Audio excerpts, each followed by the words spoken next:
आखिर लक्ष्मण की मृत्यु पर क्यों हंसने लगी उर्मिला?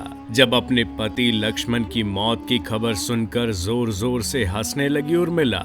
आखिर क्या कारण था उर्मिला के हंसने के पीछे? जानने के लिए वीडियो को अंत तक देखिएगा। और अगर आप हमारे चैनल पर नए हैं तो चैनल को सब्सक्राइब जरूर करें। साथ ही साथ कमेंट बॉक्स में जय श्री राम जरूर लिखें। जैसा कि हम सब जानते हैं कि रामायण काल में भगवान राम को 14 साल का वनवास तय हुआ था। उनकी पत्नी सीता ने सहज ही वनवास पर जाना स्वीकार कर लिया था। वहीं बचपन से श्री राम की सेवा करने वाले लक्ष्मण ने भी भगवान राम की सेवा के लिए वनवास पर जाने का तय किया और अपनी माता से अनुमति ली। तभी वे संकोच करते हुए अपनी पत्नी उर्मिला के कक्ष की ओर बढ़ ही रहे थे कि माता से तो मैंने आशीर्वाद ले लिया, लेकिन अब उर्मिला से क्या आज्ञा लूंगा? मैं कैसे उसे समझाऊंगा? उससे क्या कहूंगा? तभी वो उर्मिला के कक्ष में पहुंचे। वहां उन्होंने देखा कि उर्मिला आरती की थाल लिए खड़ी है। उर्मिला लक्ष्मण जी से कहती है कि आप मेरी चिंता मत कीजिए, आप अपने भ्राता की सेवा करिए, क्योंकि सबसे बड़ा धर्म है कि आपकी सेवा में कोई बाधा ना आए, इसलिए मैं आपके साथ जाने की जिद नहीं करूंगी। ये सुनकर लक्ष्मण जी प्रसन्न हुए और कहा कि तुमने तो मेरा सारा संकोच ही दूर कर दिया। इसी के साथ उर्मिला ने एक दीपक जलाया और कहा कि मेरे नाथ के सांसों को कभी बुझने मत देना। इसके बाद भगवान राम माता सीता सहित लक्ष्मण जी 14 साल के लिए वन में वास करने चले गए। उनके पीछे उर्मिला एक तपस्वी की भांति अपना जीवन व्यतीत करने लगी। बता दे कि उर्मिला भी 14 वर्षों के लिए नींद में चली गई थी।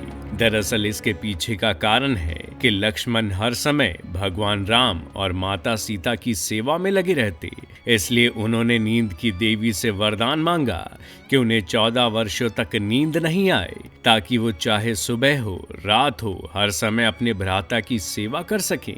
नींद की देवी उन्हें यह वरदान देने के लिए तैयार हो गई, लेकिन उन्होंने कहा कि आपके बदले आपके किसी करीबी को सोना होगा, और ये काम संभाला उनकी पत्नी उर्मिला ने।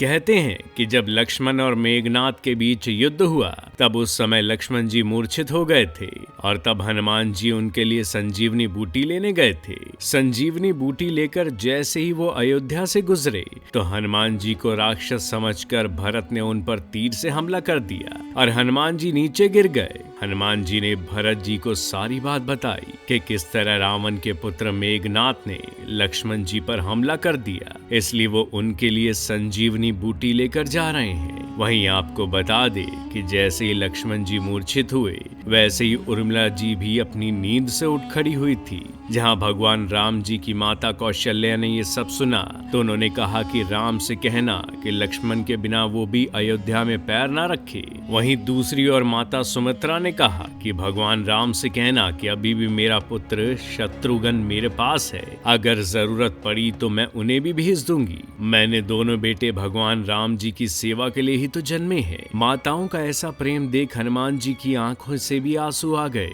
वहीं जब हनुमान जी ने उर्मिला को देखा तो वो चुपचाप खड़ी थी। जब हनुमान जी ने उनसे पूछा कि क्या उन्हें अपने पति की चिंता नहीं हो रही, तब उन्होंने कहा कि हे हनुमान जी, मैं भला क्यों चिंता करूं? मेरा दीपक अभी भी संकट में नहीं है तो मेरे स्वामी कैसे संकट में हो सकते हैं? और वो हंसते हंसते वहां से चली गई। जब हनुमान जी संजीवनी बूटी लेकर वापस लंका गए थे तो संजीवनी बूटी से वो एकदम ठीक हो गए थे। तो वही उर्मिला जी भी अपने भवन में जाकर सो गई थी। और रावण को हराने के बाद जब भगवान राम सीता माता समेत अयोध्या वापस आए तो उन्होंने कई वर्षों तक अयोध्या में राज किया। तभी एक समय उपरांत अयोध्या में काल के देवता भगवान श्री राम से मिलने आए। उन्होंने भगवान राम से विनती की कि हमें किसी खाली स्थान पर वार्तालाप करना होगा, और अगर इस वार्तालाप के बीच कोई आ जाए तो आपको उसके प्राण लेने होंगे। भगवान राम और काल वार्तालाप करने लगे और उन्होंने पहरेदारी के लिए लक्ष्मण को कक्ष के द्वार पर खड़ा कर दिया। तभी वहां पर दुर्वासा ऋषि भगवान से मिलने आए। लक्ष्मण जी ने जब उन्हें रोकना चाहा तो उन्होंने कहा कि मुझे भगवान राम से मिलने दो, नहीं तो मैं पूरी अयोध्या नगरी और उनके वंश को श्राप दे दूंगा। तभी अयोध्या को उनके श्राप से बचाने के लिए लक्ष्मण जी स्वयं उस कक्ष में प्रवेश कर गए। तब उन्होंने देखा कि भगवान राम काल जी वार्तालाप कर रहे हैं। काल वहां से अचानक गायब हो गए। तब उसके बाद भगवान श्री राम को ना चाहते हुए भी अपने भाई लक्ष्मण को राज्य से निष्कासित करना पड़ा। राज्य से निष्कासित करना मतलब कि अपना देह त्यागना। ऐसे में लक्ष्मण जी ने स्वयं अपना देह त्याग दिया और जब ये बात उर्मिला जी को पता चली तो वो जोर जोर से हंसने लगी और बोली, मेरे पति ने सदैव धर्म का पालन किया है। अपने ज्येष्ठ भ्राता भगवान श्री राम का हमेशा ही उन्होंने पूजा की है, उनकी और माता सीता की पूजा की है और आज अयोध्या वासियों और हमारे वंश को श्राप से बचाने के लिए उन्होंने अपने ऊपर एक सबसे बड़ा दोष ग्रहण किया और अपना देह त्याग दिया। मेरे पति ने अपने धर्म का ही तो पालन किया है। ऐसे जोर जोर से हंसते हंसते उर्मिला जी ने भी अपना देह त्याग दिया।